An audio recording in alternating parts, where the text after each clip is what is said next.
VIPs of Swift. This is Professor John Gallagher, and in this video we are going to build the Delvey ADF Foundation Bouncer App. Now this is a solution to an in-class midterm exam. This was taken about 1/3 of the way through my Zero to Full Stack app class at Boston College. Now most of this midterm was Swift work in playgrounds, but students also had to complete this simple app. And by doing so, they were able to demonstrate that they knew how to use images, IB outlets and IB actions, UI view animate, type conversion, functions, conditionals, enabling and disabling buttons, playing sounds, tap gestures, adding a gesture to an image, and more. Now, if you stumbled across one of my videos for the first time, over 120 videos of my Zero to Full Stack course are free on my YouTube channel. Dig in. Now, my students are going to use this to check their exam solutions, but you can also follow along with this tutorial, or you can pause in front of each question and test yourself if you'd like. But first, here's a demo of how the app should behave. Now, it's noted that many of the techniques used in this app take shortcuts, and that's for speed. Now, we could do more with saving user preferences and error checking, but the goal of the midterm was to allow students to demonstrate a bunch of techniques in a timed in-class exam. And this class assumes no prior programming skills. There are no prerequisites for this course, so we're relying only on a small subset of skills learned in the first few weeks of this course. So here we go. Now, when we launch the app, we're going to hear a quote from Inventing Anna, and the show's image will fade in over 2 seconds.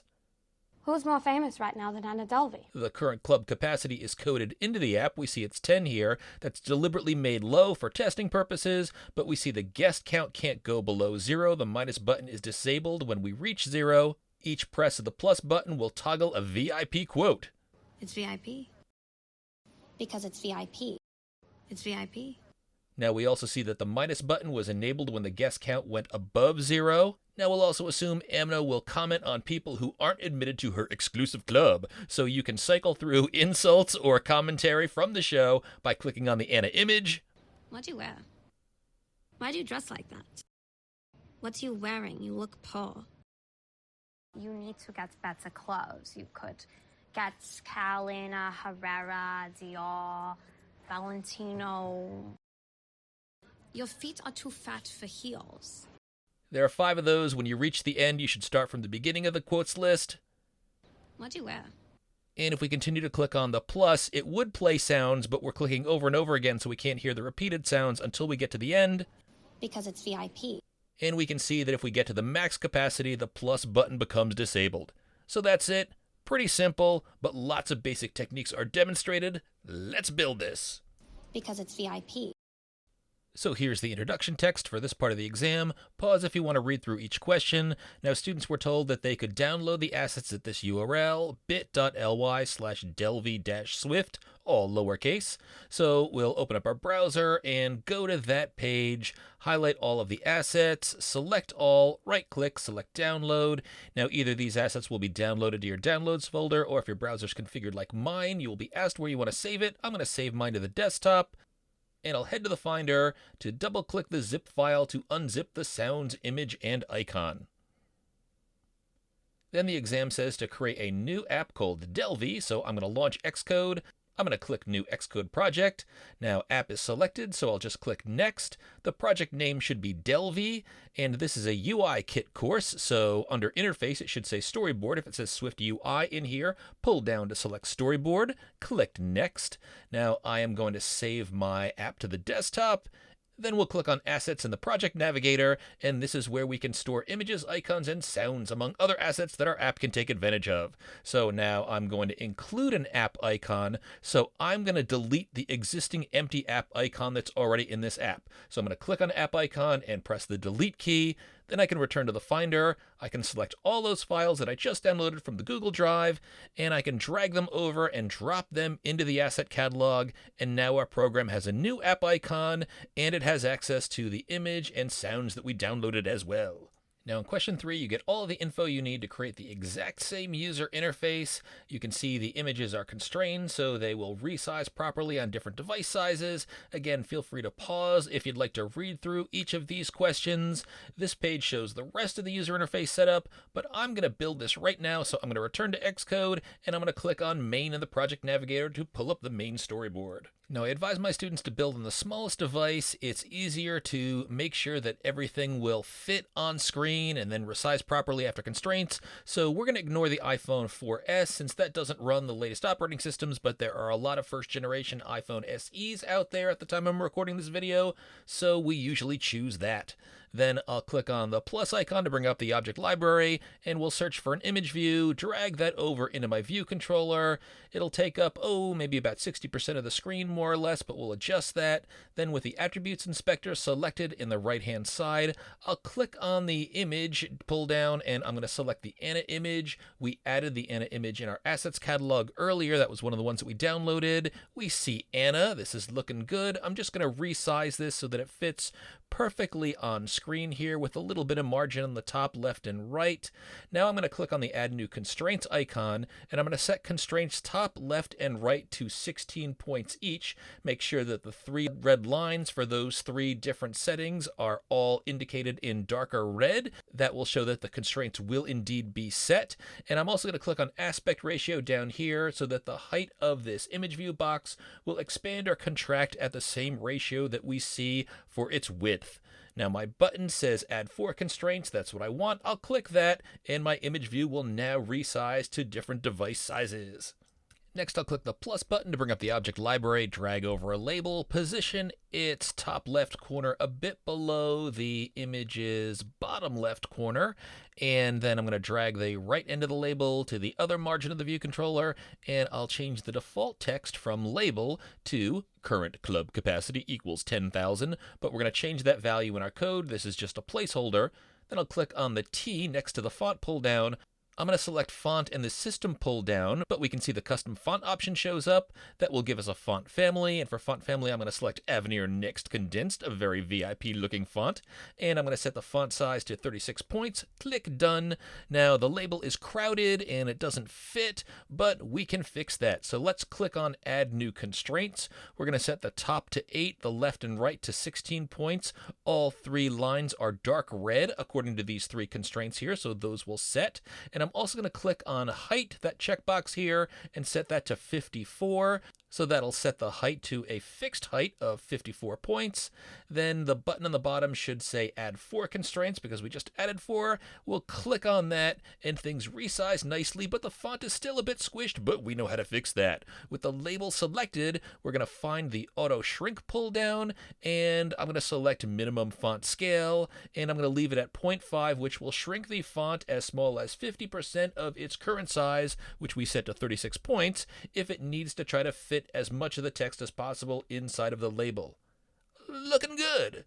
Now I want to duplicate this label for the static label below this, which will have the same characteristics. So with the label selected, I'm going to press Command D to duplicate that label. I've got a copy. I'm going to position it in the margins below the label above it. I'll change the label's text to guest count, and I want to center the text in both of these labels. So I'll click one, Command click the other, then select the center alignment in the attributes inspector. Then with just the bottom label selected, I'm going to add new constraints, setting the top to 8, the left and right to 16. I get the 3 red lines showing up. I'm going to keep the height at 54, make sure that's clicked. The button says add 4 constraints, so I'll click that. Red lines go away. The object is properly constrained. Now I want another label below this to hold the actual guest count, so I'm going to click on my last label and type Command D to duplicate this. Position the new label below the one above it. I want these numbers to be bigger, so I'm going to click on the T next to the font and increase the size to 60 points and click done. I'm going to put in some default text of 9,999. Now with the red line showing, it looks like I've got some residual constraints from the duplicate in the label above. I don't want these, so I'm going to click the new label, and I'm going to select Resolve Constraints icon in the lower right. Under Selected Views, I'm going to select Clear Constraints. The constraints go away, no red lines, but I have to constrain this new label. So I'm going to click on Add New Constraints, set the top to 8. I'll ignore the other sides, but I am going to constrain the width to 130, the height to 82. I'll add 3 constraints, and now Xcode won't change the width until I align center. So I'm going to click the Align icon, click Center Horizontally in Container, add 1 constraint, and the widths adjust and the red lines go away. Nice! Finally, let's set up our 2 buttons, the minus and the plus. So I'm going to open the object library with the plus icon up here, drag over a button. Under Style, I'm going to select Filled. Now I don't want any text in here, so I'm going to delete the default text of button, but I do want an image, so under the image, I'm going to search for minus. I get the SF symbols for minus. I'm going to select that. Now I'm also going to set the background to System Indigo. That's a nice, almost purpley looking color. And I'm noticing that I forgot to set the corner style to Capsule, which I asked for on the test. I would have lost points, but you can do that under the corner style pull down here by selecting Capsule. And now let's set the constraints for this button with the button selected. We'll add new constraints. The top will be 34. If you pull down this menu on the side, you will see that it is from the guest count, which is what I asked for.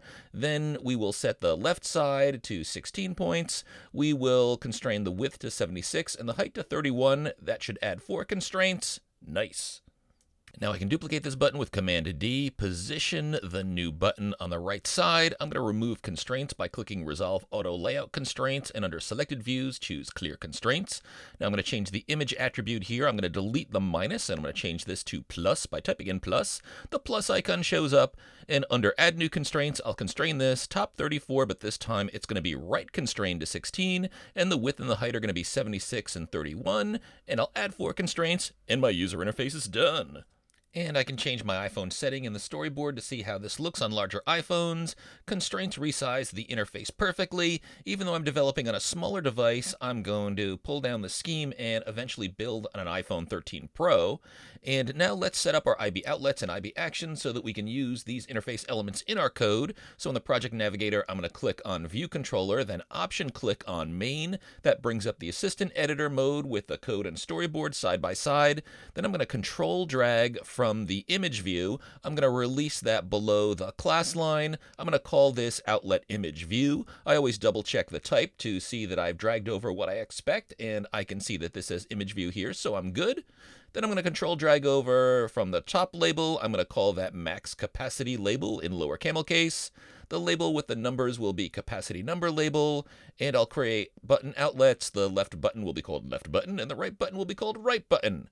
And now for the buttons IB actions, I'm going to control drag from the left button and release just above the last curly brace in the class. That's where we typically put our actions. I'm going to call this left button pressed.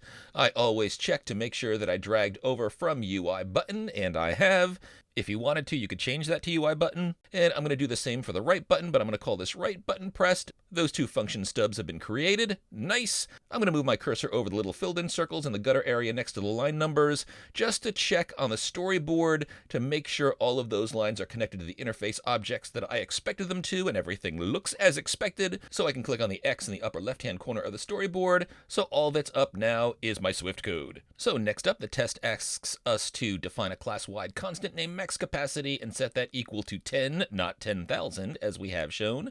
And when the app runs, we should also update the max capacity label to reflect the max capacity value, and we should also set the capacity number label to read 0 at the start.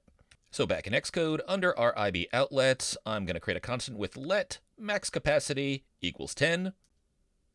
Then down here in Viewed Load, I can get rid of the comment, and to set the max capacity label, we'll say max capacity label.text equals, and in double quotes, current club capacity equals, and then string interp with the backslash and open and close parentheses, and inside the parens, we'll put in max capacity. We'll do something similar with capacity number label.text, and we'll set that equal to, in between double quotes, 0. Then for questions 7, 8, and 9, we see for 7, the left button should be disabled since the capacity number label is equal to 0 when we start, and I provide a hint on how to disable a property using the .enabled property. And then we should also set up the pressing of the right button, which should increase the capacity number label by 1, and when the left button is clicked, we should decrease the capacity label number by 1. So now to start off with the left button disabled in Viewed Load, we're going to add left button dot is enabled equal to false. Then when right button is pressed, let's go ahead and increase the capacity. Now I could do this all on one line, but I'm going to do it on separate lines to make it a little bit easier to read. I'm going to first create a constant called current capacity and set that equal to, we're going to have capacity number label.text, but we want to get the integer value of that. And once we have the integer value, we're going to add +1. Now we do see that we got an error in here, but Xcode is going to tell us where we need to force unwrap. Again, sometimes force unwrapping can be dangerous, but in a simple app like this, it's okay for us to go ahead and force unwrap because, well, we can take a look at our code and we can know with 100% certainty, since we are the iOS developer, that we are never going to have a value in here that will not convert to an integer. So by using the two fixes, we should find that we have an exclamation point after the parentheses and also an exclamation point after text, and our error goes away. So now that we've taken the text that was inside of capacity number.text, converted it to an integer, and added 1, then down below we're going to say capacity number.text, and we're going to set that equal to a string. So we'll put in double quotes, and inside we'll put in the string interp backslash open and close parens, and we'll put current capacity in there. That will convert that integer back into a string so we can put it in our text field. Now I'm going to do something very similar with left button press, so I'm going to copy the two lines I just wrote, and I'm going to paste those inside of left button press, but I'm going to change the +1 to -1. Now next up, we can see 3 examples of the user interface, and in question 10 and 11, we're first going to say if the capacity number label equals the max capacity, then the right button should be disabled, and it should be impossible to increase the button beyond max capacity, but if the capacity number label falls below max capacity, then the right button should be enabled. And we also want to make sure that we enable the left button if the capacity number label is above 0. Similarly, in question number 11, we want to set if the capacity number label equals 0, which is the minimum capacity, the left button should be disabled as it is at the start, and it should be impossible to decrease beyond 0. But if the capacity number label is positive, then the left button should be enabled. And we also want to make sure that we enable the right button if the capacity number label falls below max capacity. So let's start with right button pressed. So if current capacity equals max capacity, then open and close curlies. If that happens, we're going to set right button dot is enabled to false. That means we've hit max capacity, so we want to disable the right button. Else, open and close curly, we're going to set the left button dot is enabled equal to true. And frankly, we didn't have to put this inside of the else statement. Anytime we click on the right button, we are guaranteed to be increasing the capacity above 0. So in any case, whenever the right button is clicked, we know it's okay to set left button dot is enabled to true. And if it's already true, if you just continue to set it to true and true and true over and over again, no problem, it's going to be enabled. Then I'm going to do the opposite up in left button pressed, so I'm going to copy the 5 lines of this if clause. I'm going to paste them just above the closing curly in left button press, but I'm going to check to see if current capacity equals 0, and if so, I'm going to set the left button is enabled to false, and below this, I'm going to make sure that I set the right button is enabled to true. And right about now, it's a good time to check this with a super fast build and run. We can see when we start out, the left button is disabled, and we've got our guess count at 0. Press +1 and the left button is enabled. Press plus all the way to 10. When we reach 10, the max capacity, our right button is disabled. Go down by 1, the right button gets enabled again. Perfect. Go back down to 0, and we can see the left button is disabled. So this button enabling and disabling is working exactly as we want. Next up in question 12, Anna would like to emerge dramatically when the app first runs. So when the app runs, we want the image view to not be visible, but then we want it to fade in over the next 2 seconds. We know how to do that with UIImageView.animate. So in ViewDidLoad, we're going to first set the ImageViews.alpha property. Remember, that sets transparency equal to 0.0. That will make it completely transparent. Then we'll say UIView.animate. We got lots of different options in here. We see the option when I press the open parenthesis. Now, even though I just want with duration and animation, I don't see it in here, so I'm going to select this option with the delay, but then I can delete the delay. I'm going to double click on animation so that I get the trailing closure that I like so much. I'm going to set the duration to 2.0. I'm going to copy my ImageView.alpha, paste it in down below. So this is going to be the end state that I arrive at. And again, I'm going to take the 2 seconds, which is my duration, to arrive in this end state. I get a little error in here, but we know what that means. We just need to add self dot in front of the image view and make sure that we change the alpha property here to 1.0 instead of 0.0. That's going to take 2 seconds again to transfer us from 0.0 to 1.0, which is from completely transparent to 1.0 is completely opaque. Now let's build and run and take a look at this. And haha, Anna fades in over 2 seconds if you were to time it. Looking good. She is pleased. Now for our final little bit, we're going to add sound. So Anna wants sounds to play when the app runs. She believes that will be very VIP. So when the app first runs, we want to play the intro sound. That's one of the ones that we copied over. In fact, all of these sounds are ones that we copied over into our asset catalog early on. Then when the right button is pressed, we should play one of the in sounds. So there are 2 labeled in 0 and in 1, and foundation. We should alternate between those, playing an alternate one each time the right button is pressed. Now, Anna also wants the bouncers to be able to use her voice to insult would-be patrons that aren't VIP and aren't admitted to the club. So what we're going to do is every time Anna's face is tapped, we should play a different insult, again, cycling through all of those different insults from 0 all the way up through. There are 5 insults that are in, and once we get to the 5th insult, when we click on her image 5 times, we should circle back to insult 0 and start over again. So let's build this. So my students know when we want to play sounds, we're going to import AV Foundation, and we're also going to create an audio player variable with var audio player : AV audio player, and we'll force unwrap that. The exclamation point creates an implicitly unwrapped optional, so whenever we see AV audio player, we'll just automatically unwrap that. It's totally cool for us to do. Then just above my IB actions, I'm going to add our standard play sound function. So we're going to say func play sound, and in parentheses, we'll say sound name, and we're passing that in as a string, then open and close curlies. And then we start out with an if statement where we try to grab our data asset that's inside of our asset catalog. And we do that with if let sound equals ns data asset, open parens. We want to select the option here where we pass in a name, and that's going to be the sound name. That's going to be the string. So in curlies here, we will eventually read in our sound, but let's take care of the else condition if this doesn't work out. And again, just as a reminder, if let will try to create a constant named sound from the ns data asset. If this works, it's going to do whatever's in between the curlies right underneath the statement. But if we can't create that constant because the ns data asset isn't returning what we expect, we get nil, so we jump down to the else clause. In between curlies, we'll say print error could not load data from file string interp sound name.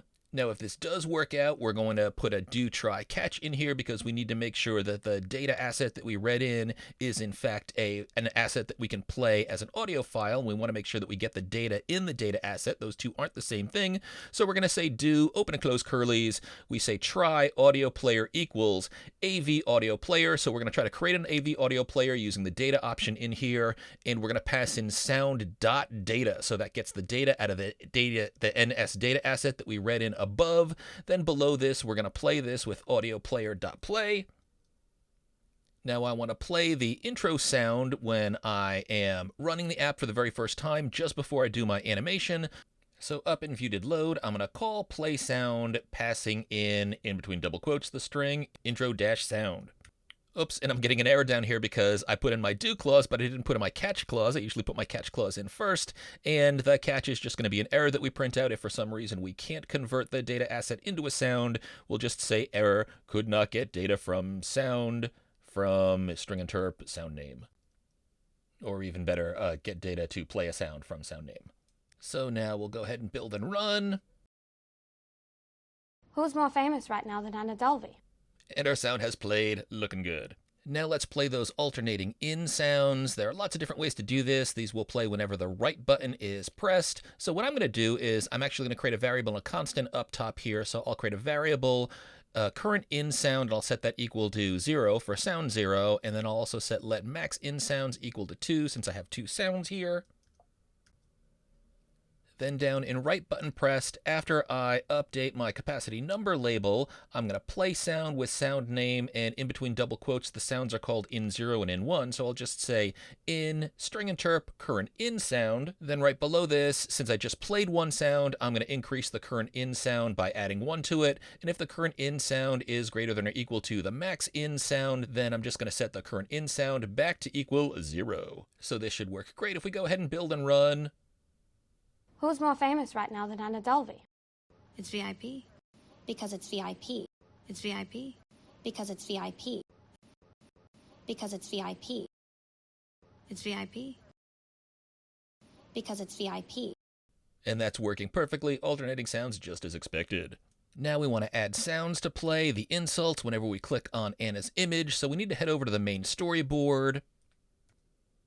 And remember, to detect when an image is tapped, we add a tap gesture. We've done this a few times in class and also in our learning videos. So I'm going to search for the tap gesture object in the object library, drag it over, and you want to release it directly on top of the image view. So it's associated with the image view, but we've got to do one more thing. You want to click on the image view, and then we want to make sure that in the attribute inspector, we set the image view's user interaction enabled clicked with the check mark next to it. If we don't do that, then we're not going to be able to detect when a user presses on the image view. Very important to have that selected. I'd warned you about that several times in class and in the videos. Now remember, we're going to create an IB action for the tap gesture recognizer, not for the image view. So we'll click on View Controller, Option click on Main Storyboard, so we're in the side-by-side Assistant Editor mode, and then in the document outline, we're going to control drag from the tap gesture that we created. We're going to add a new IB action. Why don't we call this Image Tapped?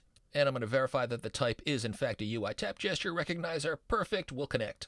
So now I can close the main storyboard, and before we start to code up our image tapped IB action, let's go ahead and also add a constant and a variable to keep track of the maximum number of insults and the current insult. So up top here, I'll say var current insult sound, setting that initially equal to 0, and I'll say let max insult sound, and I'll set that equal to 5 since we have 5 insult sounds. Now we can head back and start to code up our image tapped IB action function.